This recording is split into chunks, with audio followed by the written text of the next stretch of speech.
Bye और sell side दोनों की तरफ जो आपने स्टॉक ऑफ द डे की पिक्स दिए थे उसमें काफ़ी अच्छा परफॉर्मेंस दिखा, चाहे हम HPCL को देख लें, BP देख लें, या फिर for that matter ONGC all India अच्छा परफॉर्म किया है। अब इन्हीं को कंटिन्यू करना है या कुछ और स्टॉक्स? कुछ अलग भी है, कुछ सेम भी है। पहला तो पेटीएम, हाँ। जहाँ पर आज यूपीआई पेमेंट पे MDR चार्जेस के आने की देरी की खबरों से की वजह से स्टॉक में तेज़ गिरावट दिखी, 10% गया भी, लेकिन 10% का जो रिएक्शन था वो ज़्यादा था। हमारा मानना था 5-6% तक का रिएक्शन रीजनेबल है, और इसीलिए निचले स्तर से एक अच्छी रिकवरी भी आई है।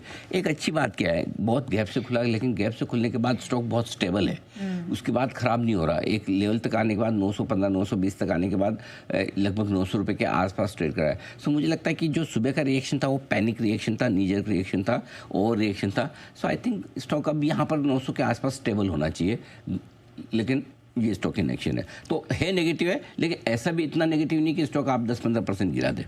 सिर्फ इसलिए घटा है, एक लॉन्ग पोजीशन ज़्यादा थी, दूसरा पिछले कुछ दिनों में 700 से 900 एक तरफा चला है। सो बजाय इस खबर के पोजीशनिंग ज़्यादा थी कमजोरी की तरफ, तेजी की तरफ, वो हल्की हो गई, और अब मेरे ख्याल से स्टॉक स्टेबल होना चाहिए, यहाँ पर ज़्यादा घटना नहीं चाहिए, ऐसा मेरा मानना है। और अगर किसी के पास लॉन्ग पोजीशन है तो आज का लो जो है उसको स्टॉप लॉस समझिए और उसको होल्ड करिए, इतना पैनिक करने की जरूरत नहीं। वैसे आपके डाउन साइड के टारगेट तो मीट हो गए थे? टारगेट तो सब आगे, सुबह हमने शॉर्ट कॉल भी दिया था, वो तो खैर टारगेट के नीचे ही खुला था, आने नहीं आने की कोई फायदा नहीं है, खुला सीधा ही नीचे था। मेरा मानना था 5-6% घटेगा, लेकिन तो सीधा ही 10%, 9% ही नीचे खुला। सो अब पैनिक में नहीं बेचना चाहिए, मेरा ये मानना है। पैनिक बाकी जगह बहुत है ना, पैनिक में बेचने के लिए इसे क्यों बेचना है, राइट। दूसरा ये HPCL BPCL, यहाँ पर कच्चे तेल में उछाल का साफ असर दिख रहा था, और हमारा कॉल एकदम परफेक्ट था कि तेज गिरावट होगी, लेकिन 5-6% गिर जाएंगे इतना नहीं सोचा था, तो ये स्टॉक इन एक्शन। गेल, ये आज शॉकिंग था, क्योंकि आज सुबह से लगभग सबकी चार्ट्स के लिहाज से भी, फंडामेंटल भी सबकी खरीदारी की राय थी, मेरी भी थी, लेकिन अच्छी बात यह है कि आज गेल ने हाई ज़्यादा ऊपर का बनाया नहीं, 202-203 का था, हमने 197 का स्ट्रिक्ट स्टॉप लॉस भी दिया था। तो आई एम श्योर कि जिन लोगों ने अगर या तो खरीदा नहीं होगा, अगर या खरीदा होगा तो स्टॉप लॉस मेंटेन करके चलें। कई बार कुछ चीज़ें ऐसी होती हैं जो आपकी उम्मीद के विपरीत निकल जाती, तो ये एक स्टॉक इन एक्शन। और आखिर में है BSE, जहाँ पर आज 3-4% की कमजोरी है।